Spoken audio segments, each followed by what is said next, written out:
All right, James chapter 4 is where we're at this morning.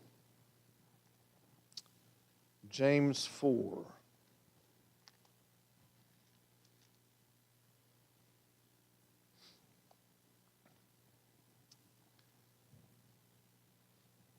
You go to the doctor and you're having some difficulty in different areas, maybe no energy, hard time breathing. There's a whole lot of things that, a whole lot of things that be going on in your body that are a result of a bad heart, right? Clogged arteries, those kind of things. It's not doing what it needs to do. So you're going for, maybe you're having issues, or maybe you're just going for a checkup to see if you can kind of head off any big issues, maybe. This morning in James 4, it's going to be our heart checkup. So I want you to, in your imagination, attach your EKG and put on your other whatever you need to do and check your heart this morning and see if it's healthy and good and Christ-like. As there are two areas that James mentions, again, two very practical areas. James, again, a very practical book in our life that we can examine our heart. Examine our heart.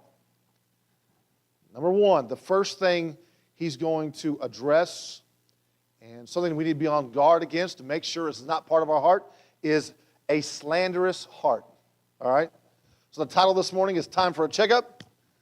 First point is a slanderous heart. A slanderous heart. Under that I have this. I have tearing others down reveals a slanderous heart. Tearing others down reveals a slanderous heart. Look at verse 11. James 4:11 says, "Do not speak against one another, brethren." He's talking to believers. Hey, guys, don't speak against each other. He who speaks against a brother or judges his brother speaks against the law and judges the law. But if you judge the law, you are not a doer of the law, but a judge of it. Now here in my Bible it says, do not speak against. All right, and that word in the Greek, it means slander. All right, so it's not like confronting. It is, I am trying to, with my words, injure someone else. I am speaking badly of them. I am trying to put them down. I'm trying to turn others' hearts away from them, all right? And you notice what is being spoken against. It is a brother or sister in Christ is the one being spoken against. One thing you'll notice, it does not mention a brother's sin. This is not a command against judging or calling out the sin of others. That's not what he's talking about. Because other times we need to call out sin and deal with it. But this is a personal attack against someone else. That's what he's talking about here. It's a warning against talking about others behind their back. It's a warning about gossiping about others. It's a warning even about lying about someone because you dislike them, or maybe just because you disagree with them. So because you disagree with them, you've got to defame their character, their intentions, their motives, and who they are. I wonder if you've ever been in a disagreement with somebody, or you witnessed a disagreement that turns into name-calling and lying, where there's no longer a debate about the facts or disagreement. Usually it's most of the time it's probably one, that they realize my facts are a lot worse than their facts, so therefore I don't want to lose the argument, so I've got to start name-calling and accusing them. I've got to start making up some lies, right? Someone disagrees with someone else and they have to start to be dishonest in their argument. Or after the argument, they have to be dishonest about what happened to other people. Well, you know what happened was, and you got to start lying to make yourself look better. You know, that as a pastor, there are times when disagreements have been brought to my attention, right? At times, I've even, serving under a pastor, sometimes people will complain about your pastor to you and bring issues. And sometimes they have been legitimate issues with my pastor. Sometimes they have not. And sometimes it's just been a matter of a difference of opinion.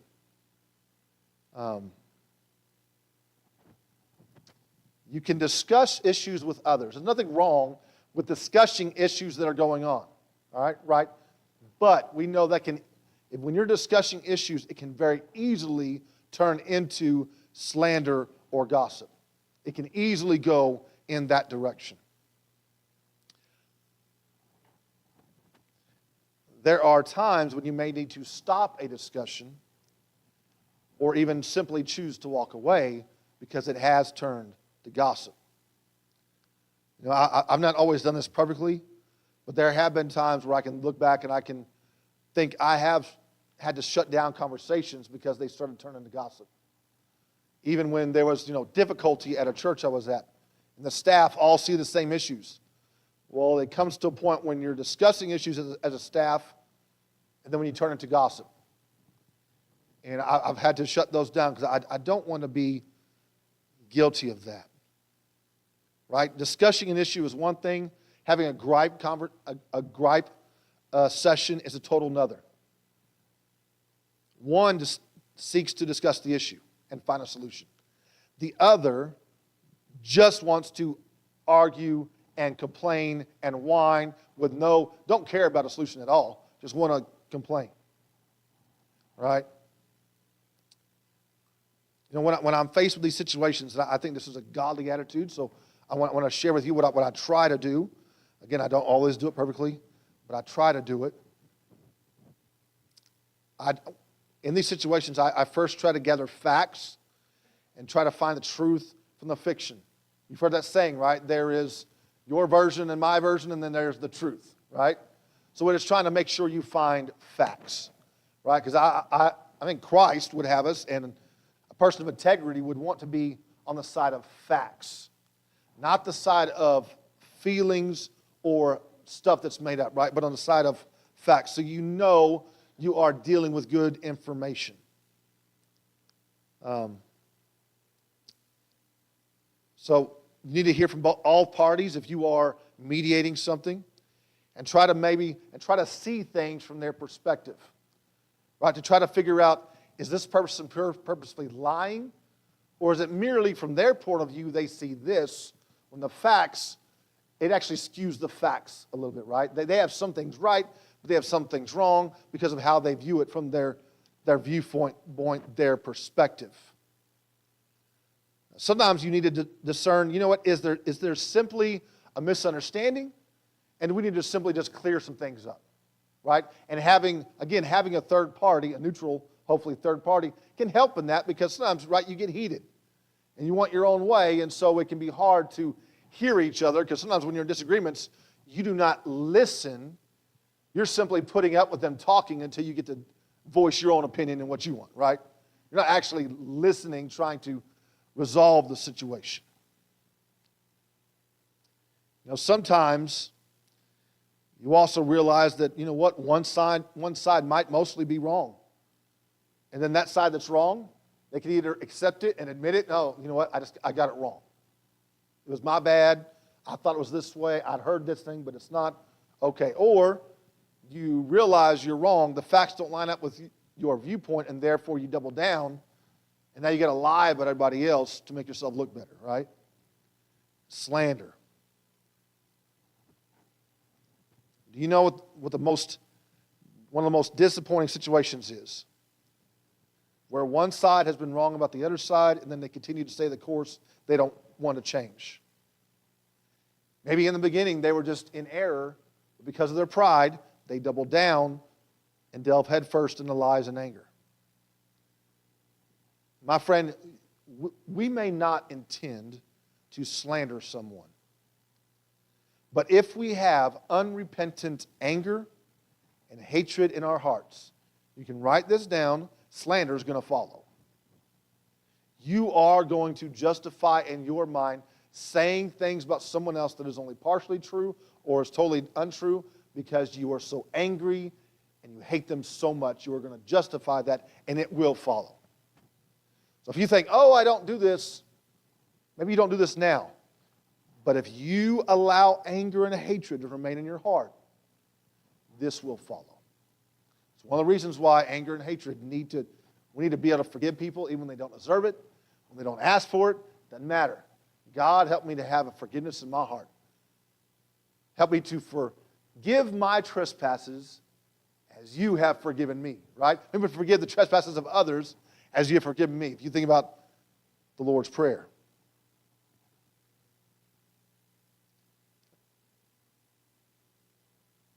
Slander is produced from anger, and it never dissipates. It always only grows. And confession and repentance are the only cure for a slanderous heart. Burdick said this. He said, this is not to rule out civil courts and judges. Again, this is not about, don't you judge me. No, if you've got sin in your life that is hurting you or hurting others, I need to call it out. This is talking about I am slandering someone.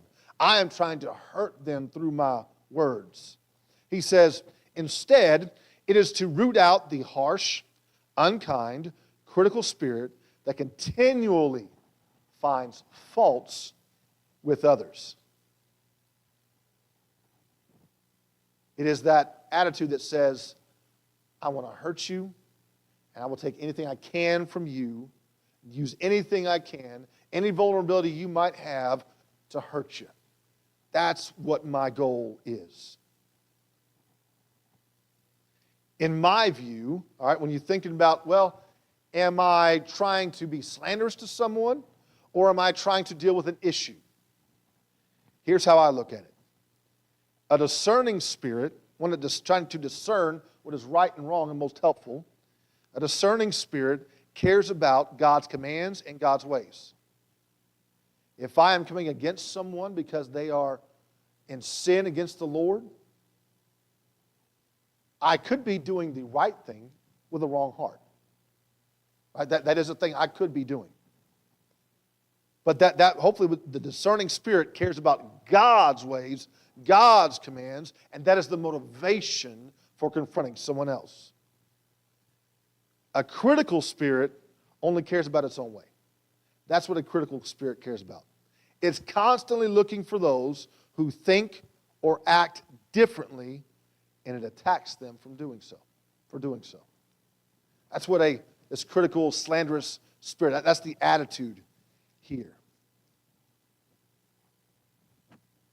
Look at verse 12. So he says, you're not a doer of the law, but a judge of it in verse 11.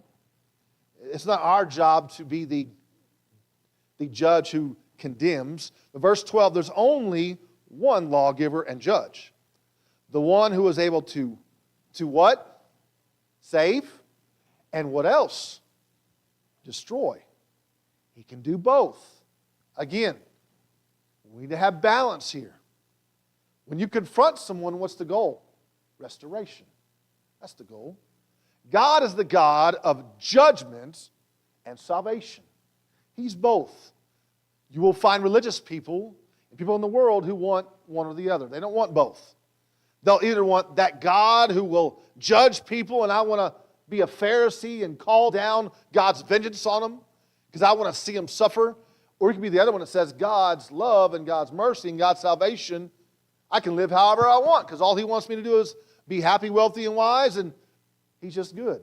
And He just wants my good, and so I can do whatever I want because God's just about saving us and giving us what we want. He's both. It says, but who are you who judge your neighbor? Again, it's not a prohibition on confronting sin. It's a prohibition against taking God's rightful place as judge. If you truly have an issue with someone, do you trust God enough to deal with it? Or do you have to get even? Now, I don't know if you've ever done the wrong thing, got even with somebody. Usually, it feels good when you do it. It don't last for, in my experience, if I've done it, it hadn't lasted very long. But it feels good to give back to them. They deserve it. But it doesn't last. It's not fulfilling. Just inflicting pain on someone else, just getting even, getting back, it's not satisfying. For a child of God, it's not. Again, I am not saying from our earthly perspective, our earthly flesh, who we are as humans, I'm not saying forgiving someone's easy. I'm not saying giving your hurt and pain to God is easy. I'm not saying someone might not deserve God's judgment. That's not what I'm saying. But God's the judge, and our job is to leave the sentencing up to Him. So my friend, here's a question. Will you be obedient enough to give judgment to God, or will you insist upon taking that upon yourself? I want to be the judge. I'll be the judge. God will not bless those who slander others.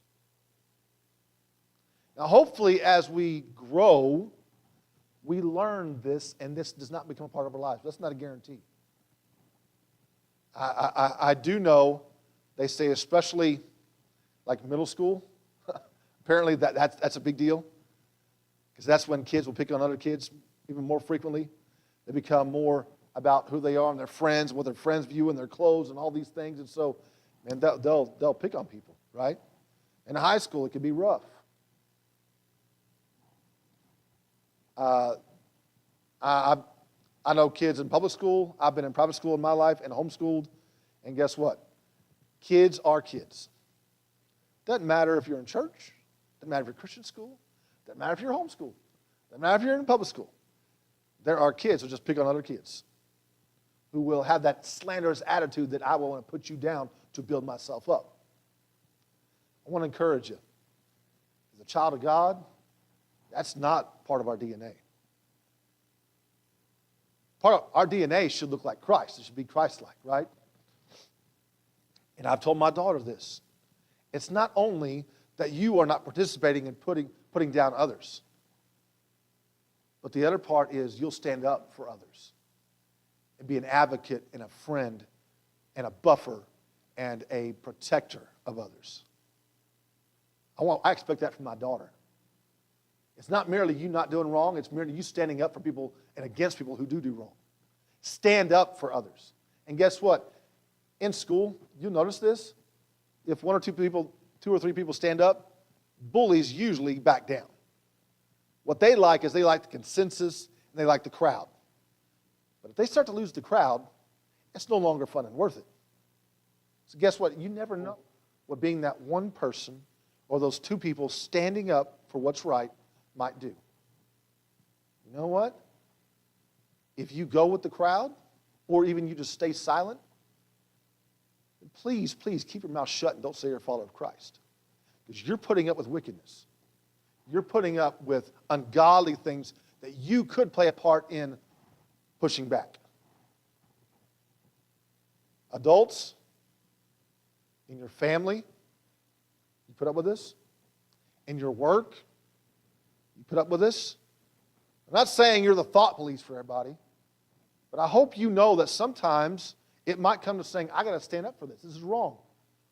My boss is doing something wrong to this person. I got to stand up and speak up. This coworker, these people, they're doing wrong. I got to speak up on this person's behalf. Or you can be tempted to say, I might get fired.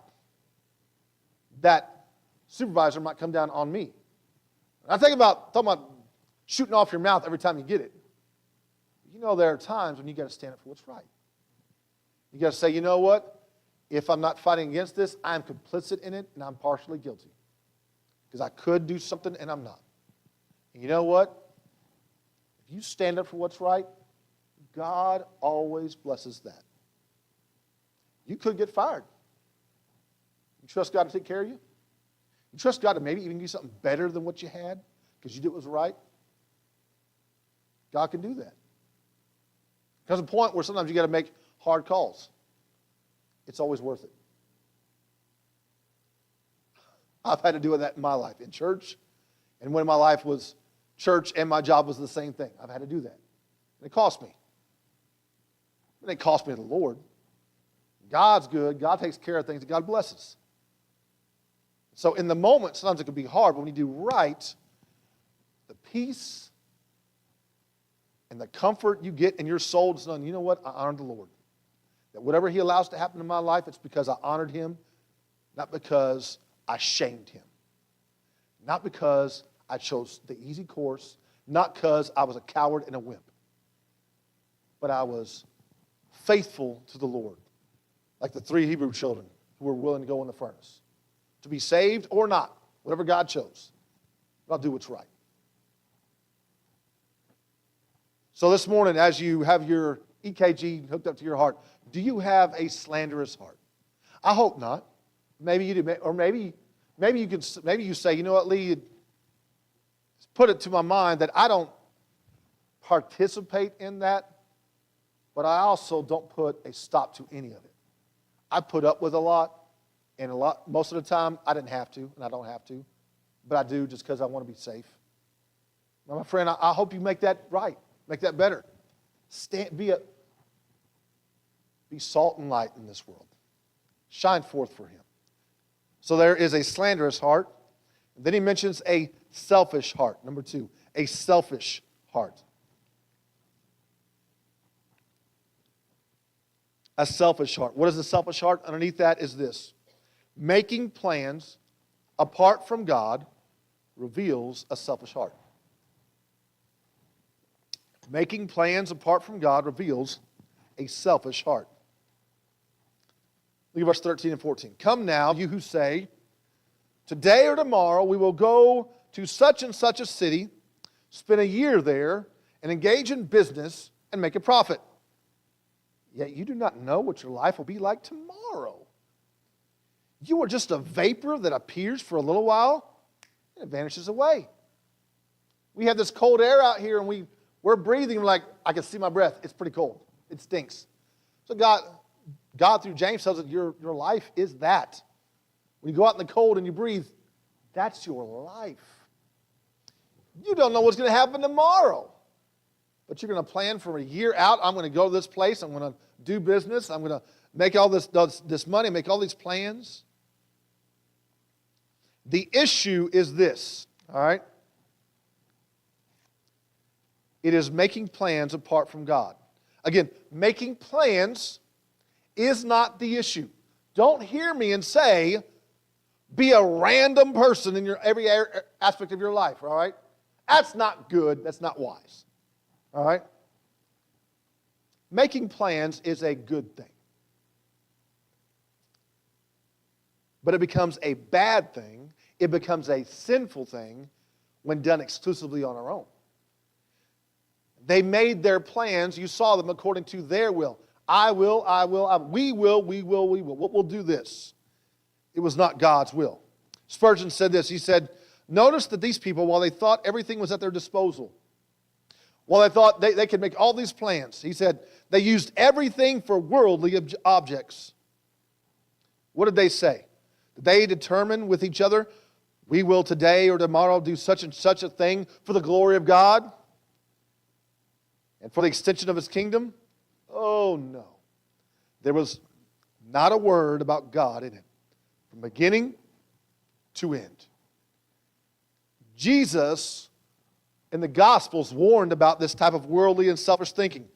Luke 12, you can turn there. We're going to be here just for a little bit. But Luke 12, starting verse 16, it says this. Maybe you remember this parable, he said. He told him a parable saying, the land of a rich man was very productive. This guy had land and it produced well. He began reasoning to himself, saying, what shall I do, since I have no place to store my crops? Then he said, this is what I'll do. I will tear down my barns and build larger ones. There I will store all my grain and my goods. And I will say to my soul, soul, you have many goods laid up for many years to come. Take your ease, eat, drink, and be merry. But God said to him, what does God say? How does God refer to this man? You what? Fool. You know what this word means? It means stupid. It means ignorant. It means egotist. That's what this word means. So you could say, you idiot, you ignorant, you egotist, you self-absorbed fool. He says, this very night your soul is required of you. And now, who will own what you have prepared? Jesus says, so is the man who stores up treasure for himself and is not rich toward God. And he said to his disciples, for this reason I say to you, do not worry about your life as to what you will eat, nor for your body as to what you will put on. For life is more than food, and the body more than clothing. Consider the ravens, for neither they sow nor reap. They have no storeroom nor barn, yet God feeds them. How much more valuable you are than the birds. And which of you by worrying can add a single hour to his lifespan? If then you cannot do even a very little thing, why do you worry about other matters?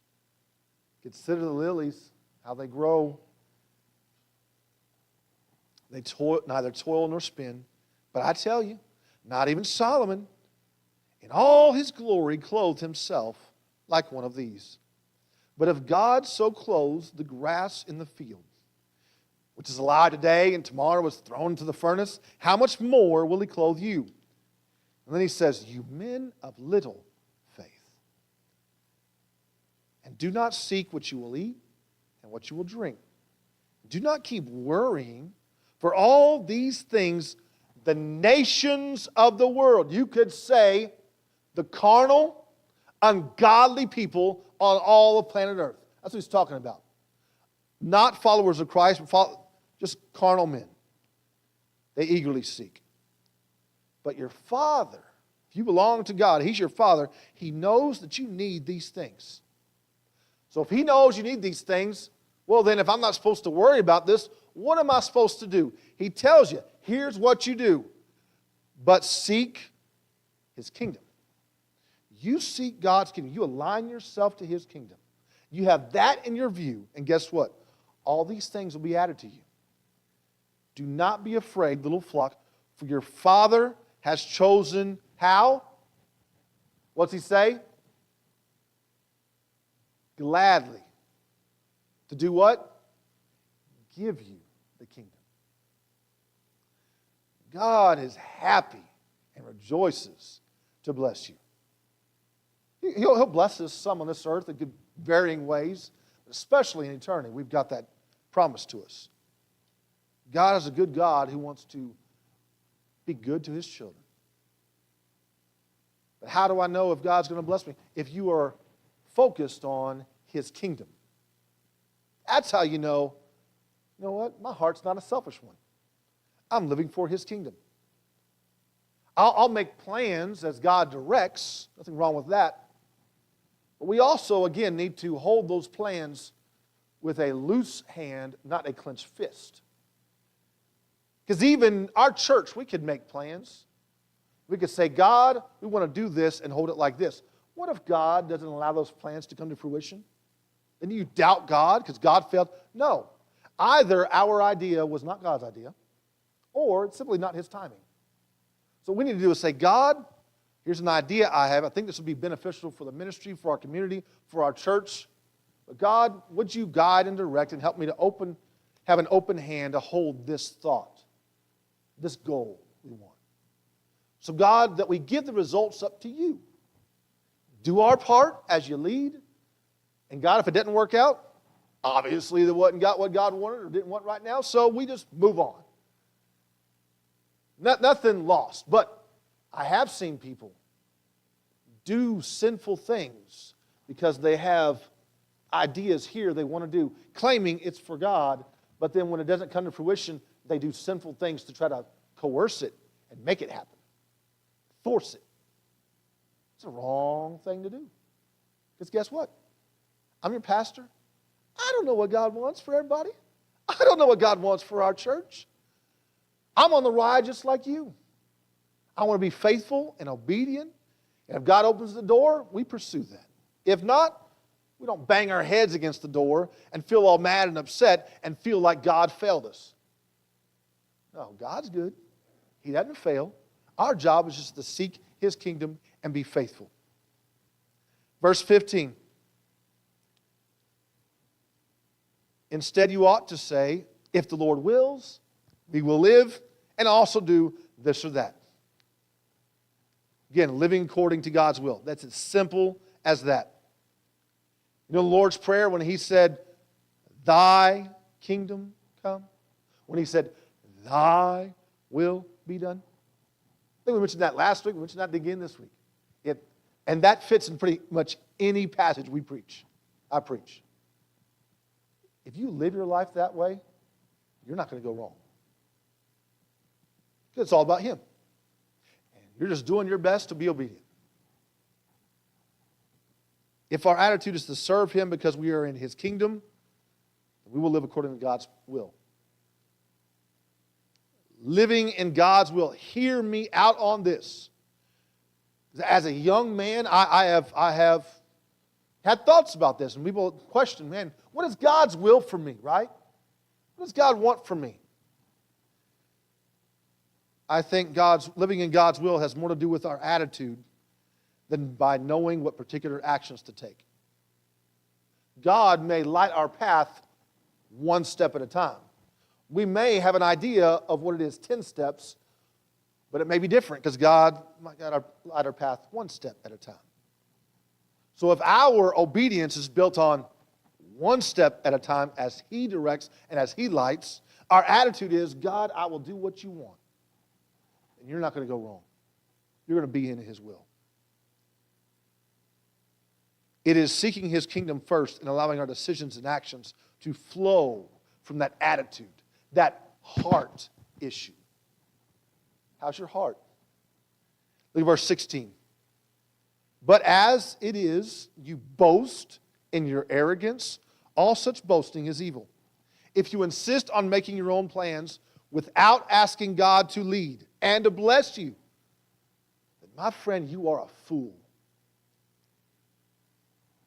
You are an egotist. You are ignorant. You are stupid. I am stupid if I do that.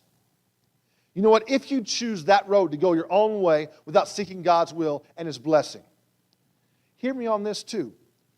I'm going to also assume that you have never experienced any difficulty or surprises in your life. Anything out of your control. I'm going to assume that must be the case, or else you wouldn't be that stupid, that arrogant, that egotistical. If you have experienced those things in your life, difficulties, surprises, hardships, if you've experienced those and you still insist on operating by your own plans apart from God, then here's the reality and the truth. You and I, if we do that, we really deserve all the disappointment and all the heartache and all the pain that comes from living that way. We are signing up and saying, this is what I want. I want to live in a world and live a life that tries to control everything. In reality, I control nothing except for my own obedience, and yet I still want to do it my way. I want things to be better, but I still want to bang my head against the wall and expect something different to happen. How moronic. How many people do we see around us that live that way? How many Christians do I see live that way? And it breaks my heart. Our God, we're here to worship him. He's deserving everything. And we leave the worship of him for a cheap trinket of something else. We'll worship our sports. We'll worship our ad. We'll worship our friends. We'll worship our money. We'll worship our jobs. We'll worship our whatever fun thing we can get. And say, God, when I have time, I'll put up with you. Otherwise, I don't care. I want my own way. And my friend, this is not about making someone do what I want them to do. It is about seeking God's kingdom first and the joy, the peace, and the blessing that comes from that. Because what I know, if you are of this world and you are not God's child, you can go live how you want. And God may intervene in your life to try to bring you to salvation, but he's, for the most part, going to allow you to live as you want. But if you are his child, and you walk away from him, and you put other things first in your life, guess what? God, as a good father, is going to discipline you. If I do that, he's going to discipline me. I don't want to see people fall into God's discipline. I want God's blessings for you. I want God's blessings for my life.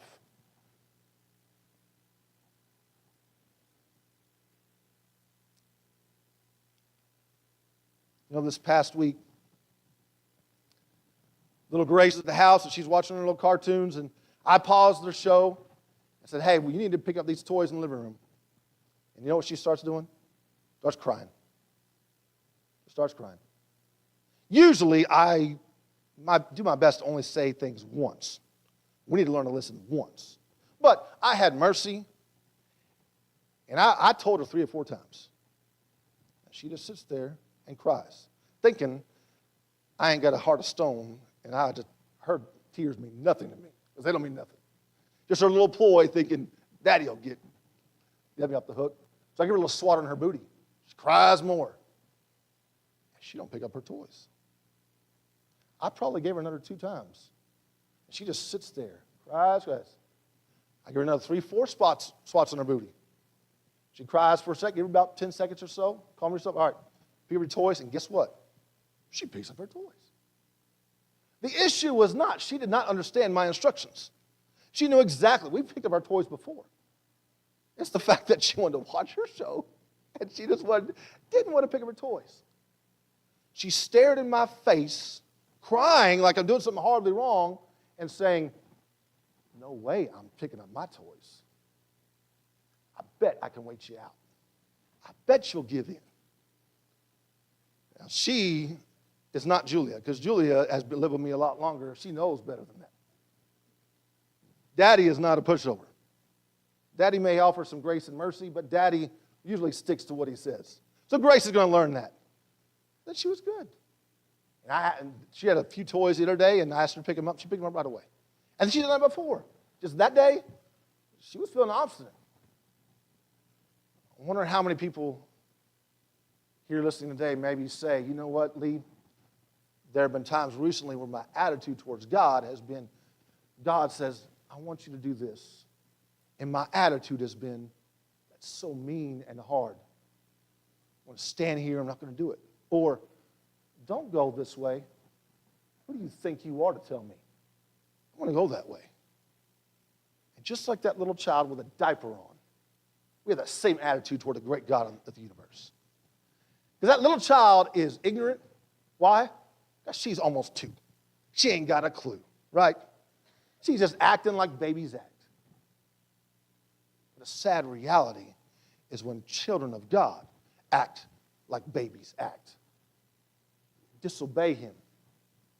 We bring shame to him. We look him in the face and we tell him, absolutely not. This is my life. I'll do what I want. I'll live how I want. It's a sign of a selfish heart. I wonder if there was anything God could do to change. If we have that mindset, is there anything God could do to change our mind about excluding him from the plans of our life? There are believers who are under good biblical teaching. And their attitude is, God, I will live my life how I want, and I'll include you in when it's convenient. Then obviously the clear teaching from his word is not enough for them to change. What do you think it would take for God to actually make them obey him? For them to actually want to obey him? Right now, you may be trying to conjure excuses for your disobedience right now in your mind. And say, well, you don't know, or well, I've got this extenuating circumstance, whatever it is. Guess what? God has the answer for your excuses. There's a family I know. Today, they love the Lord. Today, I'm talking about grandparents, kids, grandkids. I'm talking about extended family. And many of them either were already believers but came to be on fire for the Lord and committed to him, or were unbelievers and came to salvation. It took the death of a grandchild who rode dirt bikes and raced them.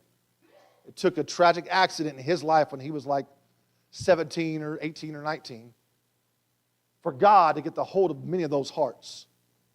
One of those hearts was a man that the grandmother had been praying for at least 20 years for her husband to be saved. It's a long time. But it took that tragedy. My friend, I'm not saying God would do that, but it's not out of the realm of possibility.